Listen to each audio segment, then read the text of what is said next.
তখনকার রাজনৈতিক অর্থনৈতিক পরিস্থিতি কি ছিল সেটার একটু পুরা পটভূমি সম্বন্ধে আমাদের একটু ধারণা থাকতে হবে, এবং কি কারণে মানে তখনকার পাকিস্তান সরকার তাদের সাথে কমিউনিস্ট পার্টির সংঘর্ষ হচ্ছিল সেইটাও আমরা একটু অনুধাবন করা দরকার। এখানে একটা জিনিস আমি উল্লেখ করতে চাই যে ভারতে মানে ব্রিটিশ ভারতে 4টা বিখ্যাত কৃষক আন্দোলন ইতিহাসে খুব উল্লেখযোগ্য অবস্থানে আছে। তার মধ্যে একটা তেভাগা আন্দোলন, দ্বিতীয়টা হলো টঙ্ক আন্দোলন, তৃতীয়টা হলো নামকার আন্দোলন, চতুর্থটা হলো তেলেঙ্গানার কৃষক বিদ্রোহ। এবং আপনারা জানেন যে আমরা এই আন্দোলনগুলির পটভূমিতে তখনকার সময়ে কমিউনিস্ট আন্দোলন যথেষ্ট দৃশ্যমান অবস্থানে চলে গিয়েছে। এখানে ইতিহাসের আরেকটা অংশ, একটু আগের অংশ একটু স্মরণ করা দরকার। সেটা হলো যে ভারতে যে কমিউনিস্ট আন্দোলন বিস্তারিত হয়েছিল বিশেষত 1920 সালের পর থেকে, এবং 25 সালে যখন কানপুর সম্মেলনের ভিতর দিয়ে ভারতের কমিউনিস্ট পার্টি গঠিত হয় আনুষ্ঠানিকভাবে, তারপর থেকে কিন্তু কমিউনিস্ট পার্টি এই ভারতে শ্রমিক, কৃষক, ছাত্র, সাংস্কৃতিক আন্দোলন এইগুলির উপরে তারা জোর দিয়েছিলেন এবং সেই ধরনের আন্দোলনগুলি সম্প্রসারিত হচ্ছিল। আমি এখানে একটা ঘটনা উল্লেখ করতে চাই শ্রমিক আন্দোলন হিসাবে, যে মানে কমরেড মনি সিং তিনি 1926 সালে কলকাতায় শ্রমিক আন্দোলন শুরু করেছিল। এবং তখনকার সময়ে সুষম দুর্গাপুর নেত্রকোনা থেকে কলকাতায় গিয়ে তারপরে কমরেড মুজাফফর আহমদের সাথে দেখা করে তিনি এই নির্দেশই পেয়েছিলেন যে মেটিয়াবুরুজ এলাকায় তখন অনেক কলকারখানা গড়ে উঠছিল, সুতরাং তাদের সাথে সেই শ্রমিকদের সাথে সংযুক্ত হয়ে ট্রেড ইউনিয়ন আন্দোলন গড়ে তুলতে হবে। তো এইটা আমি একটা উদাহরণ দিলাম, মানে আমরা হয়তো অনেকেই জানি, কিন্তু মানে তখনকার কমিউনিস্ট পার্টির যে উদ্যোগ ছিল শ্রমিক কৃষক আন্দোলন গড়ে তোলার ক্ষেত্রে, সেই সমস্ত প্রসঙ্গগুলি এই হত্যাকাণ্ডের সাথে আমি মনে করি ওতপ্রোতভাবে জড়িত। দ্বিতীয় প্রসঙ্গ হলো যে 42 মানে তারপরে যখন 41 সালে সোভিয়েত ইউনিয়ন আক্রান্ত হয় হিটলারের জার্মানি দ্বারা, তখন মানে এই ভারতে ব্রিটিশ বিরোধী যে আপনার আন্দোলন চলছিল, কমিউনিস্ট পার্টি যে ব্রিটিশ বিরোধী আন্দোলনে সংযুক্ত হয়েছিল, যেহেতু পরে মিত্র শক্তি গঠিত হয়েছিল এবং মানে সোভিয়েত ইউনিয়ন সহ মিত্র শক্তি গঠিত হয়েছিল, যার ফলে ওই সময়টাতে 42 সালের পর থেকে দ্বিতীয় বিশ্ব মহাযুদ্ধ শেষ হওয়া পর্যন্ত ব্রিটিশ বিরোধী কমিউনিস্ট পার্টির যে আন্দোলনের অবস্থান সেইটাকে কিছুটা শ্লথ করা হয়েছে। তো যার ফলে ইতিহাসের এই অংশ এবং এই অংশ, অর্থাৎ একদিকের অংশ হলো যে আমরা সমাজতান্ত্রিক আন্দোলন গড়ে তোলার লক্ষ্যে কৃষক, শ্রমিক, মেহনতি মানুষের আন্দোলন এবং সেই সূত্রে বিভিন্ন কৃষক আন্দোলন, এবং অন্যদিকে এই প্রসঙ্গটিও সেই সময়ে আমাদের সামনে ইতিহাসের সত্য হিসাবে আছে। এখন যখন 47 সালে ধর্মভিত্তিতে পাকিস্তান এবং ভারত ভাগ হয়ে গেল এবং ধর্মভিত্তিক রাষ্ট্র পাকিস্তান সৃষ্টি হলো, তখন কমিউনিস্ট পার্টি সেই ধরনের স্বাধীনতাকে প্রত্যাখ্যান করেছিল এবং প্রত্যাখ্যান করে এই কথা বলেছিল যে ইয়ে আজাদি ঝুটা হয় লাখো ইনসান পোখা। এটা আমরা অধিকাংশই এই বিষয়ে অবহিত আছি। তো যার ফলে এই স্লোগানের যে রণদ্বীপের লাইন, সেইটার সময়ে যে সমস্ত কৃষক এলাকাগুলি ছিল সেই সমস্ত কৃষক এলাকায় সশস্ত্র আন্দোলনে শেষ পর্যন্ত রূপান্তরিত হয়েছিল, যেটার একটা উদাহরণ হলো মানে ময়মনসিংহের বা নেত্রকোনার টঙ্ক আন্দোলন, অন্যদিকে আপনার তেলেঙ্গানার কৃষক আন্দোলন।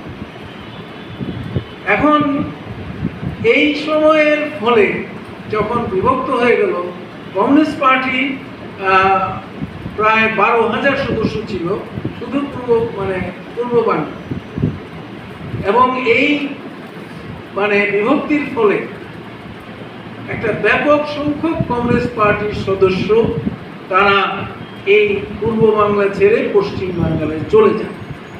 এবং আমি যতটুকু মনে করতে পারছি, এইটার পরে যখন আপনার 1948 সালে যখন আমাদের পার্টি এই কমিউনিস্ট পার্টি যখন 48 সালের 6ই মার্চ কমিউনিস্ট পার্টির দ্বিতীয় কংগ্রেসে সংগঠিত হয়েছিল, তখন 450-র বেশি সদস্য আর কমিউনিস্ট পার্টিতে ছিল না পূর্ব বাংলায়।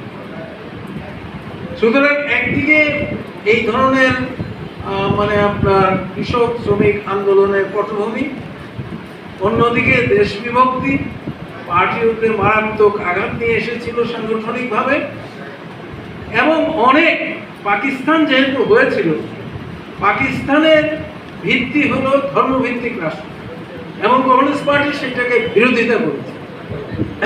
সুতরাং হাজার হাজার কমিউনিস্ট পার্টির সদস্যরা তাদের উপর অত্যাচার হয়েছে, নির্যাতন হয়েছে, হত্যা করা হয়েছে, জেলে নেওয়া হয়েছে। এবং সেই রকম একটা পটভূমিতে তখনকার মানে খাপড়া ওয়ার্ডের এই 24শে এপ্রিলের ঘটনাটি সংঘটিত হয়েছিল, যেটার একটা বিস্তারিত বর্ণনা আমরা একটু আগে শুনলাম।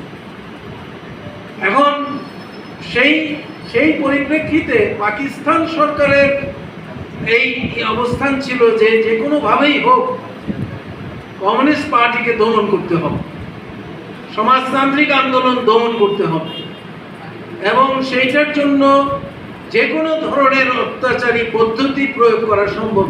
জেল জুলুম, গুলিয়া, অত্যাচার, নির্যাতন, গুলি, যা কিছু সব কিছুই সেইখানে আইনসঙ্গত হিসাবে দেখা হচ্ছে।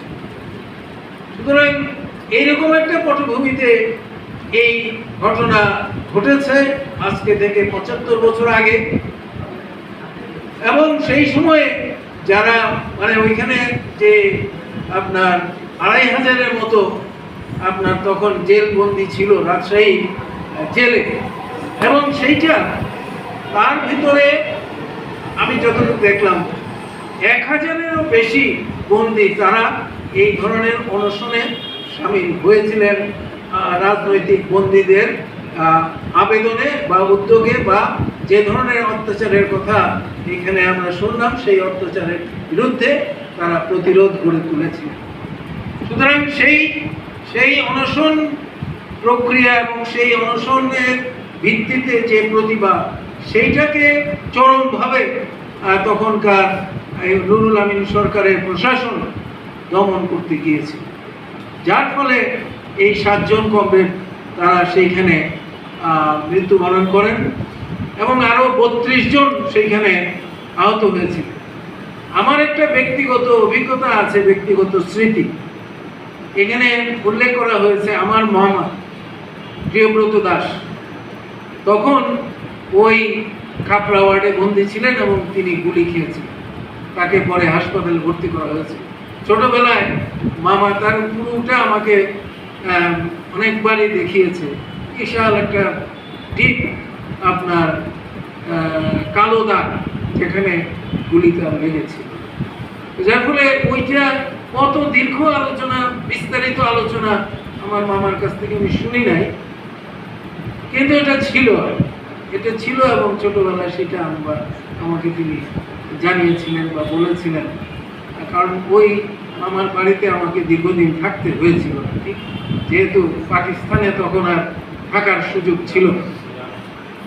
তো আমি শেষের দিকে আসতে চাই এই কথা বলে যে আমরা আমি এই পটভূমিটা একটু এখানে নিয়ে আসলাম এই কারণে যে কমিউনিস্ট পার্টির শক্তিটা, সেই শক্তিটা ছিল শ্রমিক, কৃষক, ছাত্র, সাংস্কৃতিক আন্দোলন, এইটার উপরে ভিত্তি করে দাঁড়িয়েছে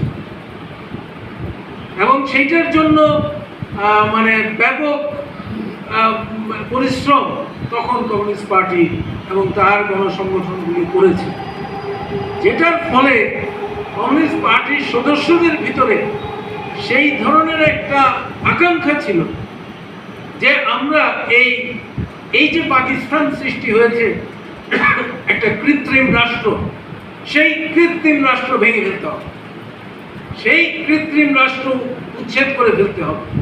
এবং সেইটার পরবর্তী ধাপে যদি আপনি যান তাহলে আপনি দেখবেন 1954 সালে যে যুক্তফ্রন্টের নির্বাচন হয়েছিল, সেই যুক্তফ্রন্টে কমিউনিস্ট পার্টি সরাসরি সদস্য ছিল না, কারণ নিজামে ইসলামী পার্টি কমিউনিস্ট পার্টি রাখলে সেখানে তারা থাকবে না এবং তখন সেই জোট ভেঙে যাওয়ার একটা পরিস্থিতি সৃষ্টি হয়েছে।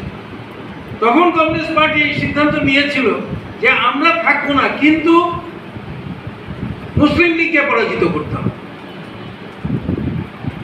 এবং সেইটাই হয়েছিল। 4 জন কমিউনিস্ট পার্টির সদস্য, তারা 4 জনই হিন্দু, বাঙালি হিন্দু, তারা তখনকার নির্বাচনী ব্যবস্থায় তারা 54 সালে নির্বাচিত হয়েছিলেন। তার মধ্যে একজন আমরা সবাই খুব ভালো মনে রাখতে পেরেছি, সর্দার ফজলুল করিম, যিনি তখন জেলে ছিলেন। আর বাকি আরো, আমি যদি ভুল না করি, প্রায় 20 জনের মতো যারা আওয়ামী লীগের ভিতরে ছিলেন তারাও নির্বাচিত হয়েছিলেন ওই যুক্তফ্রন্টে। আমি এটা উল্লেখ করলাম এই জন্য যে কমিউনিস্ট পার্টি প্রথম থেকেই এই ধরনের একটা ধর্মভিত্তিক রাষ্ট্রের বিরোধী ছিল এবং সেইটার বিরুদ্ধে সে লড়াই করেছিল। তার উপরে অনেক অত্যাচার হয়েছে, নির্যাতন হয়েছে, তার কর্মীরা আত্মাহুতি দিয়েছে, কিন্তু তারা তাদের যে ঈপ্সিত লক্ষ্য, সেই লক্ষ্য থেকে তারা তখন বিচ্যুত হয়নি।